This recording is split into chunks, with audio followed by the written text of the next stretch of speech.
Buen día, yo soy la doctora María Belén Sánchez, docente de la Cátedra de Otorrinolaringología de la Facultad de Medicina. A continuación les voy a presentar un video acerca de cómo se realiza un completo examen rinosinusal. También les voy a mencionar algunas patologías que son más frecuentes en esta área. En todo examen semiológico de las fosas nasales tenemos que seguir un orden.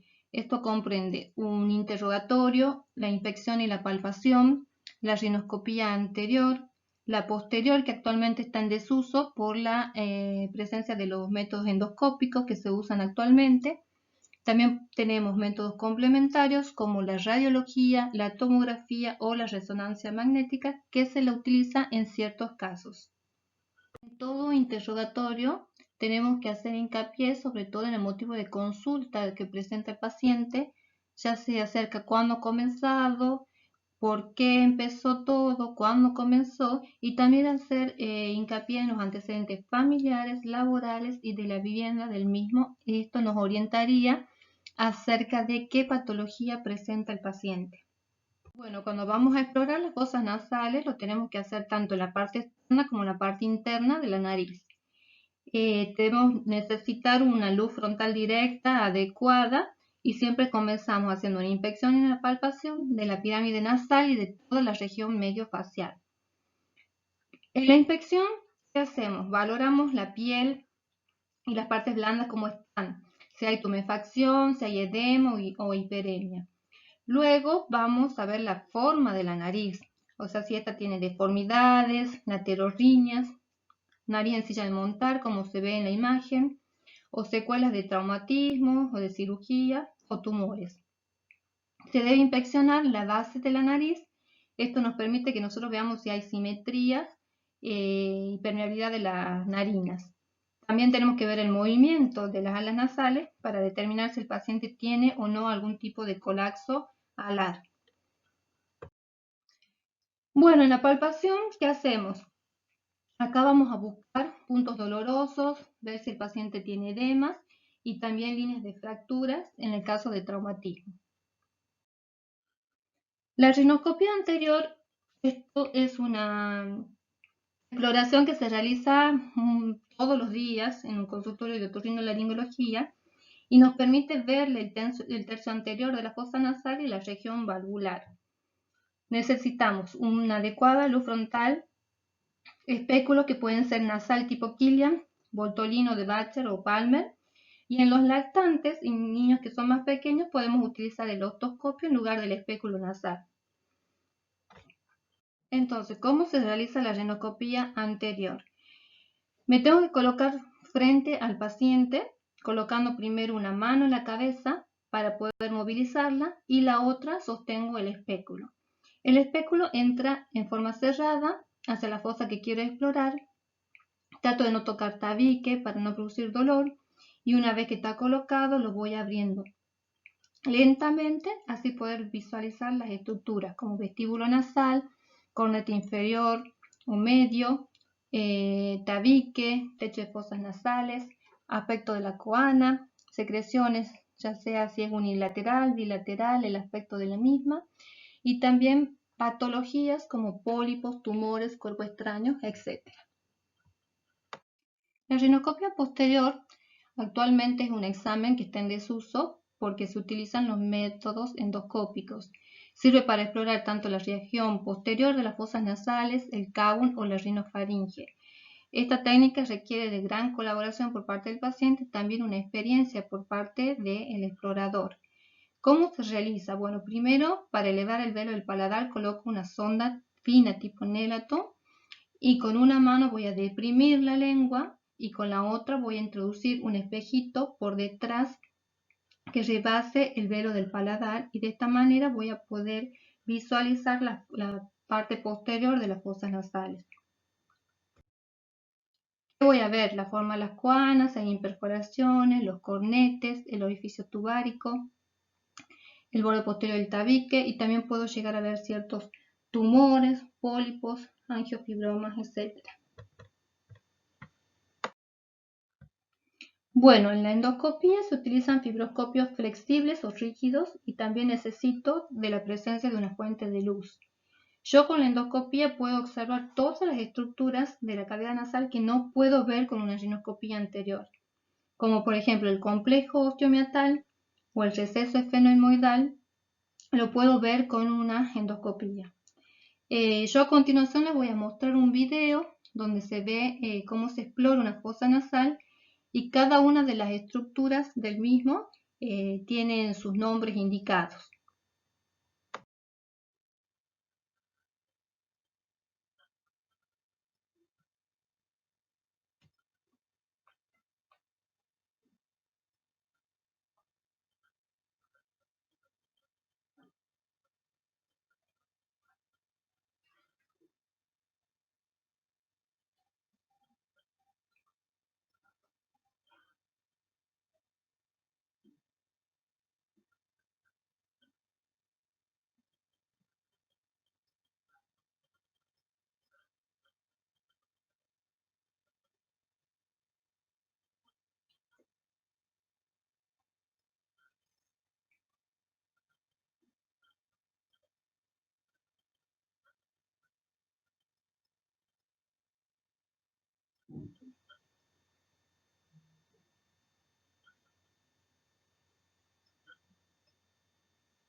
Bueno, y para completar el diagnóstico de las patologías, tenemos los estudios de imágenes, como son la radiografía simple, que existen tres proyecciones básicas como la de Cadwell, Water y lateral.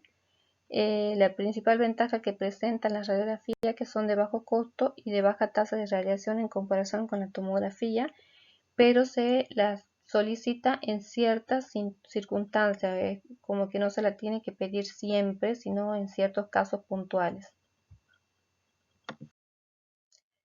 Esta es la proyección de Cadwell o frontonasoplaca, que nos permite ver bien los senos frontales y etmoidal anterior.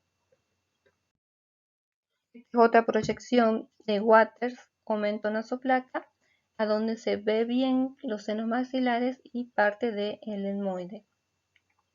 Con respecto a la interpretación de estas imágenes, los senos son estructuras óseas que están llenas de aire, entonces son radiotransparentes. En las listas de Water y Cadwell tienen una radiotransparencia similar a las de la órbita.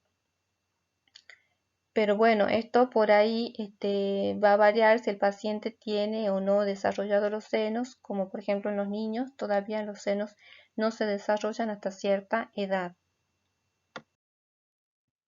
Ahí tenemos una proyección lateral muy utilizada en el caso de los niños cuando se busca hipertrofias de adenoides. También nos permite ver el tamaño de las amígdalas y ver ahí, como podemos visualizar, también se ve la epiglotis. La tomografía es una técnica de elección para valorar los senos paranasales. El plano que más elegimos es el coronal porque nos permite valorar bien el complejo osteomiatal. El plano axial es complementario al coronal y también se la puede utilizar a la tomografía en el caso de fracturas de huesos de la cara, de la órbita, en malformaciones craneofaciales y cuando hay patologías inflamatorias o neoplásicas de los senos. Acá, como vemos en el corte sagital, nos permite valorar claramente el seno frontal y las celdillas hemoidales. Con respecto a la resonancia, esta nos permite mayor diferenciación de la estructura de los tejidos blandos en los senos paranasales y en las cavidades adyacentes a la órbita. No es de utilización como primera técnica en el estudio rinosinusal, pero complementa la tomografía. Es de elección para ver el grado de extensión de un tumor o de patologías inflamatorias, sobre todo que tengan afecciones intracraneales y orbitarias. Acá les voy a mostrar unas patologías, mencionar unas más frecuentes. Presentamos acá una vestibulitis nasal, como pueden observar. Es una infección bacteriana de la piel del vestíbulo, en que el paciente presenta lesiones de impético, después comienzan zonas de congestión en la piel del vestíbulo, luego en el ala de la nariz, más tarde en la punta del mismo y puede llegar a producir una celulitis de la cara,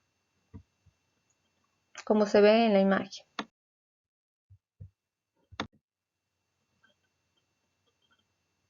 Como ven acá en la sinusitis, al examen se puede encontrar rinorrea anterior o rinorrea posterior, secreciones en el piso de la fosa nasal o bien secreciones que salen por el meato medio.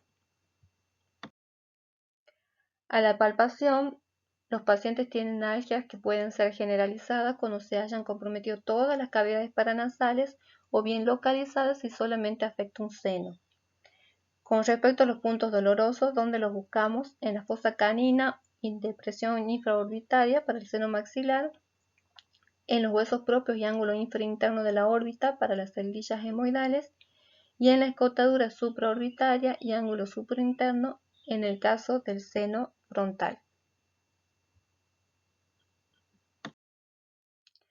Acá, por vía endoscópica, se observa el drenaje y salida de secreción purulenta por los meatos.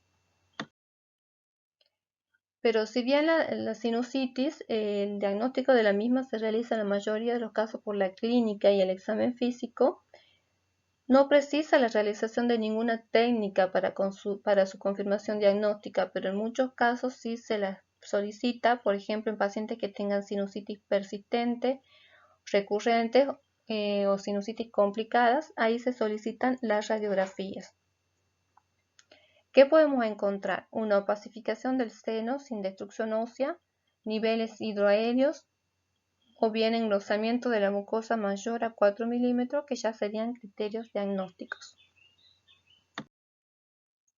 Acá vemos un ejemplo de una sinusitis crónica fúngica producida por hongos, así se ve al examen rinoscópico y en la tomografía la presencia típica de hiperdensidades en el interior del seno cuando se pide una tomografía. Los más frecuentes que afectan los procesos rinosinusales son la mucormicosis y la aspergilosis. Y acá, como podemos observar, en esta tomografía son de sinusitis crónica, que la pedimos en pacientes cuando ya tienen sinusitis complicadas o que no responden al tratamiento. Los hallazgos que se pueden ver son engrosamientos mucosos, puede haber también pólipos, quistes, retención, una opacificación total del seno como se ve en la imagen, y una obliteración de los complejos osteomeatales. La tomografía en una sinusitis crónica nos apoya hacia el diagnóstico clínico, valora la extensión de la enfermedad, si es un proceso uni o bilateral, y nos va a determinar acerca de valorar bien la anatomía en el caso de que realicemos algún tratamiento quirúrgico al paciente. Las poliposis nasales son tumoraciones, pseudotumores inflamatorios, que pueden ser unilaterales o bilaterales, como ven en la imagen. A la simple inspección o rinoscopía se los puede observar. Tienen una mucosa brillante de color blanco grisácea, su causa se desconoce. Y en la tomografía se los puede ver claramente como que ocupan total o parcialmente un seno. O todos los senos, depende. Acá vemos un paciente con una tumoración que inició en la fosa nasal y fue deformando toda la pirámide nasal y también protruyendo el paladar. Se pide una resonancia y se ve claramente cómo se va extendiendo hacia la cavidad orbitaria, cábun y orofaringe. Este es otro paciente, sexo femenino, que consultaba por una obstrucción nasal unilateral, que al examen se hace una rinoscopía anterior, se visualiza la presencia de una tumoración. A la inspección ya tenía una deformación de la pirámide nasal de ese lado. Se le solicita una resonancia magnética donde se visualiza ya que estaba totalmente extendido hacia la fosa craneal anterior, hacia el cábun, orofaringe y estaba por invadir órbita. Ya finalizando, hablar sobre unas urgencias en otorrinolaringología como son los traumatismos nasales. Estos han ido aumentando notablemente en nuestros tiempos, ya que hay muchos accidentes de tránsito y por la práctica de deportes. Si bien los traumatismos nasales, salvo que tengan epístasis postraumática muy importante, no ponen en peligro la vida del paciente, muchas veces dejan consecuencias estéticas y que le pueden traer repercusiones psíquicas al paciente. ¿Cómo la diagnostico? A la inspección se observa una deformación nasal importante, evidente. Luego realizo la palpación de la misma buscando desplazamientos en ambos sentidos de la pirámide nasal, que la realizo entre el dedo índice y el pulgar, y puedo a veces encontrar una crepitación ósea. Eso me indica que hay una línea de fractura. El tratamiento la realizo por medio de la reducción de la misma, que debe realizarse en forma rápida, ya que los huesos propios se fijan rápidamente y se hace más imposible realizar una maniobra de reducción. Si pasó después de una semana es más complicado. Los hematomas del tabique aparecen como consecuencia de este traumatismo. Es la acumulación de sangre entre el pericondrio y el cartílago cuadrangular y es una de las causas que producen un síndrome obstructivo en la nariz. Puede ser unilateral o puede ser bilateral, y como el cartílago se nutre por imbibición, si después de 48 horas de instalado no se lo drena, puede producir una necrosis. Se debe realizar una incisión y un drenaje de ambos lados de la mucosa en caso que sea bilateral. Se coloca un taponamiento anterior y con esto evitamos procesos como los accesos sectales, que sería una de las complicaciones. El acceso del septum es una colección purulenta que se localiza en el tabique, y en esta también tenemos que realizar el mismo tratamiento, pero acá agregarle antibiótico para esta de manera evitar complicaciones como la tromboflebitis del seno cavernoso o una sepsis. Bueno,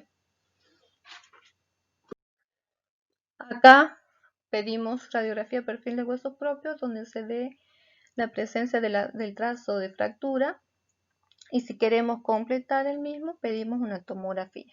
Bueno, ya finalizando, los cuerpos extraños son una urgencia en otorrinolaringología, se lo ve muy frecuentemente en los niños, generalmente son unilaterales y pueden ser orgánicos o inorgánicos. Aquí hay que recalcar la presencia de la pila botón que se la tiene que extraer lo más rápidamente posible porque esto produce una necrosis en los tejidos de la fosa nasal. ¿Cómo se manifiesta? Bueno, el paciente puede tener una obstrucción nasal que generalmente se acompaña de una rinorrea purulenta fétida unilateral. Y siempre recordar que todo paciente niño que presente una rinorrea fétida unilateral es un cuerpo extraño hasta que se demuestre lo contrario. Nosotros el diagnóstico lo hacemos por la rinoscopía anterior y en muchos casos que el paciente o los padres no se dan cuenta, pasa mucho tiempo, se comienza a hacer una reacción granulomatosa que engloba todo el cuerpo extraño y después termina formándose lo que se llama un crinolito. Para el tratamiento de estos lo que se hace es extraerlos por medio de pinzas que ya estaría a cargo del especialista. Bueno, con esto finalizamos este video. Espero que le haya quedado claro acerca de cómo se realiza el examen rinosinusal y les doy las gracias.